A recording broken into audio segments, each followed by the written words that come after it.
Ageessitoota hundaa kan jiruun lafa qabu. Kanaaf namichatu mana qorichaa baratee mana qorichaa baratee gaafa jiru eeganii yaadaniitu warri qulqullina sanadha. Innaa maanni manni kuni tajaajilti mana keessa deemee kosii mana keessa naa sabsiisa mana qorichaasa. Mana murtiitti eeganii yaadu. Mana murtiitti eeganii yaadannaa maal taatee innaa mana qorichaa fayyaadhaaf ta'ame tajaajilti keessa deema kosii keessa jira kanaafati adabuun qabdaa jedhanii. Innaa daddifachuuf ta'aa jira. Namichi tokko mataa maaliif hiikan namicha kanaa jedhee qote bulaan tokko. Innaa kanaafidha kosii qabannaa akkasii abbaan murtii sana immoo kee jedhanii qo'i gaawaa laalladhee beeksisaa ilaalli beeksisaa jedhanii akkas gaafa godhu sanaaniitii inni itti garsaa jiru miilli sana jiru. Teessoon kee firdii hanqeewusitti fayyadamuuf jiru namatti hin aduun jirta kunuun keessa sanaaniitii sana jiran. Harkoonni keessatti qabataa akkasina. Namatti faradii jira. Namatti faradii jira. Kiristoos jira. Abbaan firdii waan jiruuf jira. Namatti faradii jibbuudha. Afaan kee qabatti yeroo bira nagaadhaa fayyaadhaa jirtaa gooftaan jabaataa jee bira. Namatti faradii. Isheen kun ejjituudha. Isheen kun sobduudha. Inni kun akkasidha.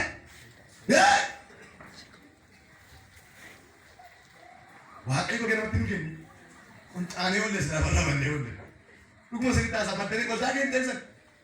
Ani matu miidhaan maallatu gooftaan natti sinitti kenni sinne. Na fuudhee sinitti ani sinii fuudhee natti kenne dha ta'e. Gudii si agarsiisa dha. Kiristoos namatti nama kenne. Ta'e maqaan isaa bakka miidhaatti godhamee. Teessoo lafa murtichaa kosii qaba. Dooktarii garuu kosii qabdanii kan jedhan. Kanaaf ilbiisota mana namaa fokkisiisu. Nama walitti buusu. Waan hojii walitti nama buusu. Ollaa hojii namatti buusu. Gaafa manni kee kosaa'u hamma namaa waan dadhabuuf manni kee waan fokkisu nama jiru walitti bu'uu jalqabda. Keessi kee gaafa dadhabuu jalqabu. Kana jechuun kosii garaagaraa jechuun faayidaa wanta nuti argannu jechuudha.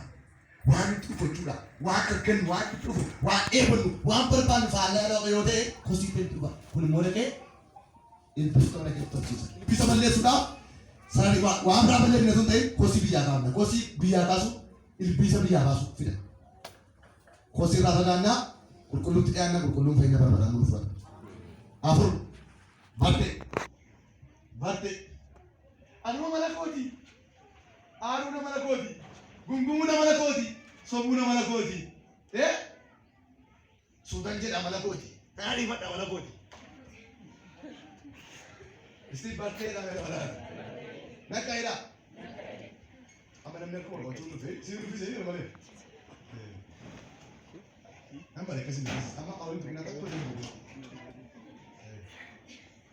Amala kooti. Amala kooti natti kee. Battee. Jireenyi kiristaal maal dhaabuu haaraa? Jireenyi kiristaal har'aa booda dizaayinii haaraa amala haaraa. Nanti tokko mul'ee lala. Waraabessi biyya Ameerikaatti yuusu waraabessi biyya kanatti yuusu tokko dhaabee lala. Waraabessi dhala qoqqoo isaanii tokkuma.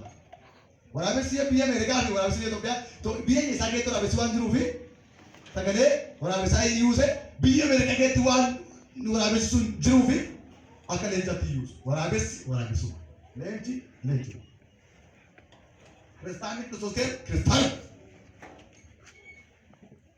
Jireenyi du'aa keessatti guutuu keessa isaa jiraatu. Hibruu keessa jiraatu kiristaanni battee jechuudha. Amala kaleessa doon keessaa dhuftan. Har'a eebboota hojii gootodhan biyya binarra ijootu dhufaa bartee.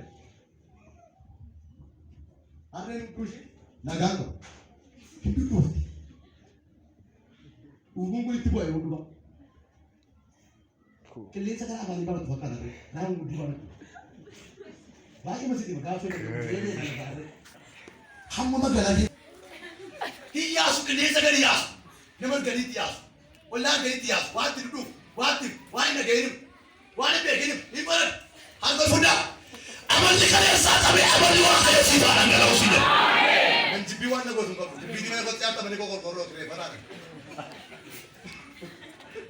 Dhuguma. Tibuuta namichi maqaan isaa illee nama biraadha. Maaliif beektu amala harree sana jabbiin kaa akka dinqata faanaa ooltu jabbii ollaan jirtu ta'e harree itti oolchuu